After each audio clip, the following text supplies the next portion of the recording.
Dito po nakikita po natin yung lapses ng nangyari yung unang abogado. Would you agree with that, yung bagong lawyers ng mga accused? Well, Mr. Chair, if you read Article 125 kasi, kahit po mga estudyante ko nahihirapan maintindihan yun eh. Mga gusto na po yan mag-abogado. So, ang iba nga po, kahit abogado na, nagtatanong pa rin sa akin. Kasi po, mahirap talaga siya naintindihin. Hindi ko kayang mapabayaan na mali yung pagkakaintindi. I just want to make it clear, Mr. Chair, that nothing cures an illegal arrest. Okay? Wala pong makaka-cure doon. The waiver of Article 125 only cures the period that you are detained without a valid warrant. Okay po? I want to make it very clear po sa lahat ng mga estudyante ko, sa lahat ng law students, nothing cures an illegal arrest. Narinig ko na rin po yan nung nag-aaral po ako ng law. Kaya huwag nyo na po kaming lecturean dyan.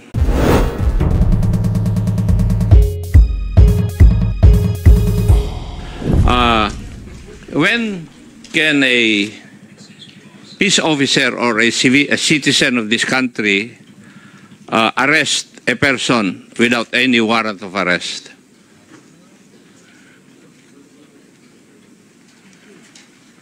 Kasi yun yung issue na nilalabas tungkol sa kaso na ito eh.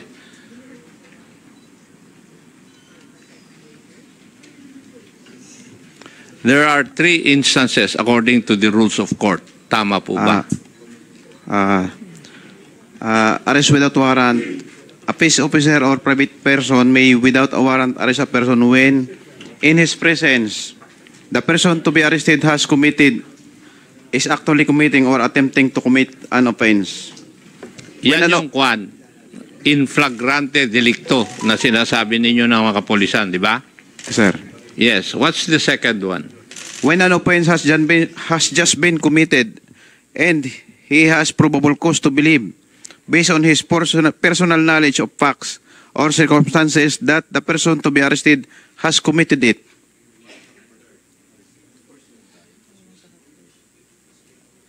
See, when the person to be arrested is prisoner who has escaped from penal establishment or place where he is serving final judgment or temporarily confined while his case is pending or has escaped while being transferred from one confinement area to another. Kung titingnan po natin, yung pag-aresto po ninyo dun sa accused ay under paragraph 2. Yung second situation, tama rin po ba? Tama po. Tama. At dyan din malalaman natin kung they were arrested also pursuant to a hot pursuit operation. Tama rin po ba? Tama po. Yes. Now, how do you define yung second one? A peace officer or a private person may, without a warrant of arrest, arrest a person when an offense has just been committed and has probable cause to believe, based on his personal knowledge of facts or circumstances, that the person to be arrested has committed it. Ikaw ba yung investigador? Yes po, ako po yung investigador. So, nakita mo ba na na-fulfill itong Section 5B of Rule 113? Opo, dahil nasaksihan ko po yung na mayroon po talagang sinunog na bus at nakausap ko po yung witness at sinabi po nila na may 4 na tao ang suspect na nagsunog ng bus. At ang sinasabi po ninyo, tuloy-tuloy po yung ginawa po ninyo sa investigasyon hanggang dun sa pag-aresto at pag-file ng kaso. Opo. Tama. Simula po nung time na mangyari yung incident at nakausap po namin itong witness, tuloy-tuloy na po yung aming ginawang follow-up operation para lang po tuloy ang makilala itong mga sinasabing 4 na lalaki na suspect na nagsunog ng minibus. Thank you. So, in other words, the person was arrested pursuant to the provisions of Rule 113, Section 5B of the Rules of Court. Tama? Tama po. So, as far as this interpolator is concerned, nasunod naman yung yung requirements for that rule na yung immediacy na tinatanong kanina ni Arlene Brosas na from the time of the commission of the offense up to the time of the arrest ay dire-diretso dapat yung operation. Apo, dire-diretso naman po yung ginawa namin operation at follow-up operation. Yeah, thank you. May I ask the Chief of Police? Yung bang mga accused talagang may reservation doon sa hotel? Pali po sir, meron sir silang nag-text po sir sila doon, and then may reservation sir sila, pero nag-advance sir sila. Dapat sir sila ay according to Mikasa sir, sa record nila, February 1 pa sana sir is darating sila. Naging January 31 sir sila dumating sir ng hapon sir. Tama ba yung pagkarinig ko na February 1 yung reservation nila pero January 31 nag-check-in sila? Yes sir, opo sir. Yes. And no explanation was given, or did you ever ask that question?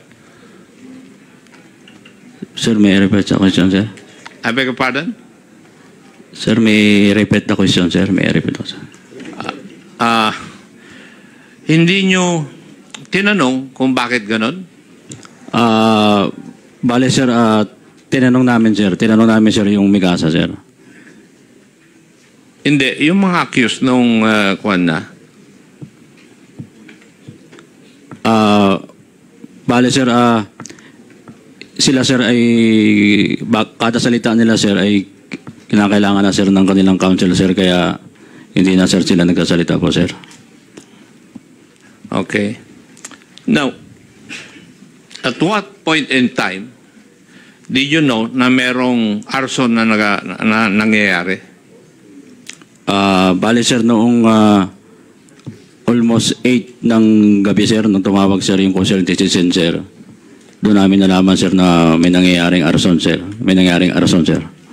Sa report ninyo, ang sinabi ninyo, the arson was committed on or about 7:30 in the evening. Yes sir. How did you arrive at that conclusion? Yun sir yung sinabi sir nung witness sir na yung pagbaba niya sir, yung pagbaba ng mga witness sir. Yung witness po sir yung nag-ano po nun sir. Victims. Sorry sir. Yeah, yung mga witnesses ninyo ang nagsabi Yes sir. na Witness, sir. 7:30. Yes sir. Okay. Now, yung bus nang galing sa Gumaka, di ba? Yes sir, opo sir. O, tagarong ka sa Quezon. How long would a bus travel from Gumaka to Katanawan? Kaya niya sir ng 2 hours sir na takbuhin sir. Yun lang yung ano lang sir, yung mabagal sir. Pero kung bibilisan mo sir, kaya sir yun ng 1 oras sir. Okay. So, tama rin yung statement ng driver. Kasi tinitignan ko kung nag-uuma lahat yung statement eh. Second issue, kagaya ng sinabi kanina ng mga ibang director, they cannot understand na may must yung mga alleged perpetrators, paano nakilala. Pwede ko bang malaman kung paano na-identify ng mga witnesses yung pagmumuka o kung sino-sino yung mga tao? Na-identify sir ng mga witnesses natin sir kung sino-sino sir yung mga tao. Kasi sir, nung tumatakbo sir yung sasakyan, bigla nila sir pinatigil, ay may ilaw pa siya sir, may ilaw. Kumbaga sir, malakas yung ilaw, ang ilaw sir ipapaganyan. Kasi modernized jeep siya sir, mataas yung kanyang ilaw. So, nung tumigil siya, is buhay pa sir yung ilaw, tapos nakilala sir yung mga suspect dahil wala pa sir silang lagay sa mukha sir. Since na ang hindi raw sir sila hindi titigilan kung may lagay sir sa mukha sir, may takip. So naglagay na lang sir sila, according to witness sir, naglagay na lang sir ng takip sa mukha sir nung sumakay na sir sa sasakyan sir. So, ang sinasabi po nyo sa amin, nakilala lang sila nung nailawan sila ng headlight.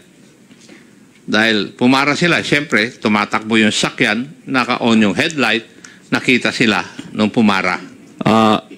Yung po ba ang ibig nyo sabihin? Bali, isa po sir yun, and then pangalawa sir, yung isang suspect sir is lumapit sa driver, and then pinapatay sir yung sasakyan, and then yung sa ano sir ng ilaw. Yun sir yung tapos sir yung umakyat sir. Bali kita kasi sir ng isang witness natin sir kasi nasa unahan sir siya, yung isang witness sir.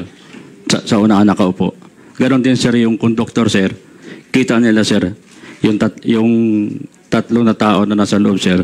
Is kitang-kita sir yung sa labas sir na yung nagpara sir ng sasakyan. Yun yung pang-apat na nasa kaliwa. Yung lumapit sa driver. Yes sir, yung sa kaliwa sir. Hindi siya nakamask na lumapit.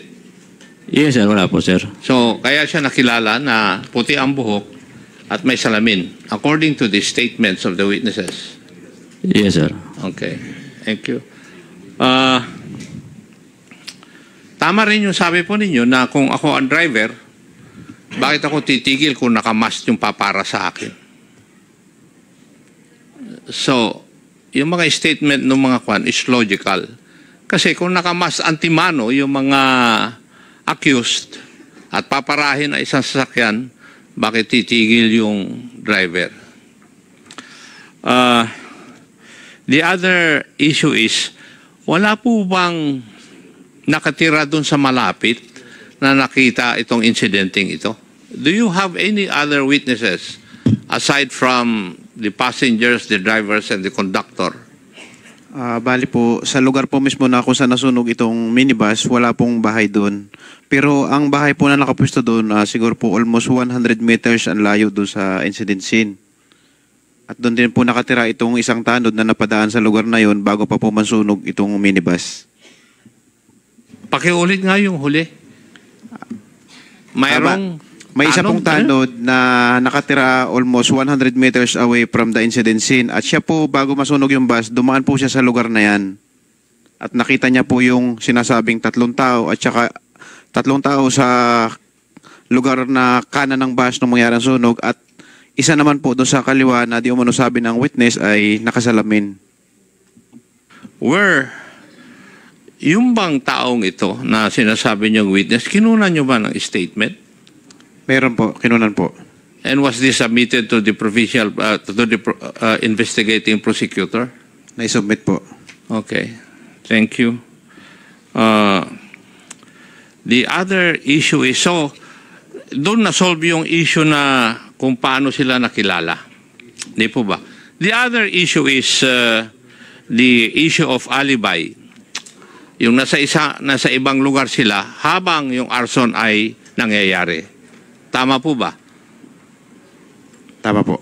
Now, how would you answer na yung alleged suspects ay nandun sa isang lugar habang yung pagsusunog ng minibus ay nangyayari?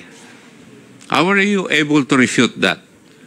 Bali po sa information pong nakalap ko bilang investigador on case, ito pong caretaker ng Mikasa Resort ay nag-report sa Police Mulanay. Ang sabi po niya, dumating doon nung 5:48 ng hapon.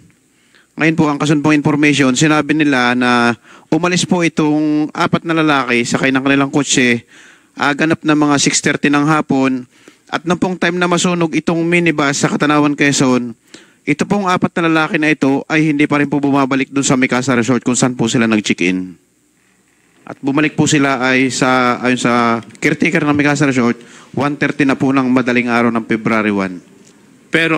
Pero ang allegation kasi, Iho, ay merong nag-testify na taga municipality ng Bulanay na nakita sila At the time na nasusunog yung bus at saka naandun sila sa lugar na yun, yun yung testimony ng if I remember it, 2 government officials.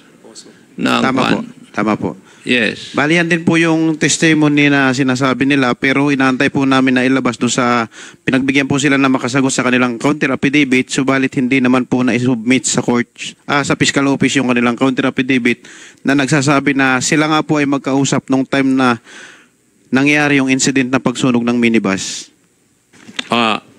Tama po yung sinabi ninyo, yung witnesses na ito, their statements were not presented by the counsel. Doon po sa preliminary investigation. Tama? Tama po. And therefore, since it was these statements were not submitted, binaliwala ng prosecutor yon. Tama po. Kasi ikaw ang humaharap doon, di ba? Opo. Being the investigator. So, dito po nakikita po natin yung lapses ng nangyari. Yung unang abogado, yung counsel, kaya pinasosomon. Would you agree with that, yung bagong lawyers ng mga accused? Well, Mr. Chair, if you read Article 125 kasi, kahit po mga estudyante ko nahihirapan maintindihan yun eh. Mga gusto na po yan mag-abogado. So, ang iba nga po, kahit abogado na, nagtatanong pa rin sa akin. Kasi po, mahirap talaga siya naintindihin. Siguro po, as part of the mandate of this committee, it's an inquiry in aid of legislation. I think po, Congress can make our laws more understandable. Kasi kung yung nag-aaral nga po ng abogasiya, nahihirapan yun maintindihan, paano pa kaya po yung walang pinag-aralan? So, yun po yung call doon. And I think po, kailangan, I'm a teacher po kasi, hindi ko kayang mapabayaan na mali yung pagkakaintindi. If there's something wrong with the answer or the explanation, I have to call it outright. So, I just want to make it clear, Mr. Chair, that nothing cures an illegal arrest. Okay? Wala pong makaka-cure doon. The waiver of Article 125 only cures the period that you are detained without a valid warrant. Okay po? When you waive Article 125, sinasabi mo, okay, pag ako inaresto, dapat within 36 hours, na-file na sa kaso yung court. Na-file na yung kaso sa court. But pag ako nag-waive ng 125, sige, piskal, magdesisyon ka. Magdesisyon ka, pero ako, dito muna sa loob. Dito muna sa kulungan. Yun po yung hindi naiintindihan ng iba. Kasi po, ang iba, pag sinabing, okay, mag-waive ako ng 125, kasi bibigyan ako ng tsansa magpaliwanag. Bibigyan ka po ng tsansa magpaliwanag, pero wini-waive mo yung right mo na i-release ka within 36 hours. Pag wini-waive mo po yon, okay, dito lang ako sa loob ng kulungan habang si piskal nagdidesisyon.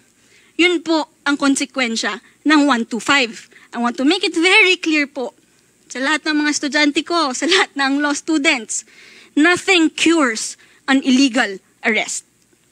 Thank you, Mr. Chair. Narinig ko na rin po yan nung nag-aaral po ako ng law. Kaya huwag nyo na po kaming lecturean dyan. Nothing cures an illegal arrest, but you have to prove that the arrest was illegal yet. Di po ba?